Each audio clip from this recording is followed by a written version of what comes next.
ബംഗാൾ ഉൾക്കടലിന്റെ തെക്ക് പടിഞ്ഞാറൻ ഭാഗം മുതൽ വടക്കൻ ലക്ഷദ്വീപ് പ്രദേശം വരെ വടക്കൻ തമിഴ്നാട്, തെക്കൻ ഉൾനാടൻ കർണാടക, വടക്കൻ കേരളം വഴി സമുദ്രനിരപ്പിൽ നിന്ന് 7.6 കിലോമീറ്റർ ഉയരത്തിൽ ന്യൂനമർദ്ദ പാത്തി സ്ഥിതി ചെയ്യുന്നു. പശ്ചിമ ബംഗാളിലെ ഗംഗാ സമതലങ്ങൾക്കും അതിനോട് ചേർന്നുള്ള ജാർഖണ്ഡ്, വടക്കൻ ഒഡീഷ പ്രദേശങ്ങൾക്കും മുകളിലായി ന്യൂനമർദ്ദവും സ്ഥിതി ചെയ്യുന്നു.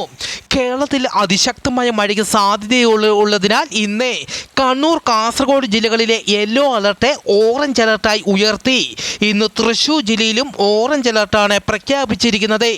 നാളെ ജൂലൈ 18-ാം തീയതി മലപ്പുറം, കോഴിക്കോട്, കണ്ണൂർ, കാസർഗോഡ് ജില്ലകളിലും യെല്ലോ അലർട്ട് പ്രഖ്യാപിച്ചു. വരും മണിക്കൂറിൽ കേരളത്തിലെ കണ്ണൂർ, കാസർഗോഡ് ജില്ലകളിൽ ശക്തമായ മഴയ്ക്കും മണിക്കൂറിൽ 40 കിലോമീറ്റർ വരെ വേഗതയിൽ കാറ്റിനും സാധ്യത.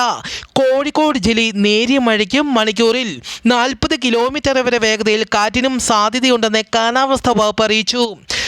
മെക്സിക്കോയിൽ ശക്തമായ ഭൂകമ്പം. ഗോട്ടിമാലയിലും എൽ സാൽവഡോറിലും ഭൂകമ്പം അനുഭവപ്പെട്ടു.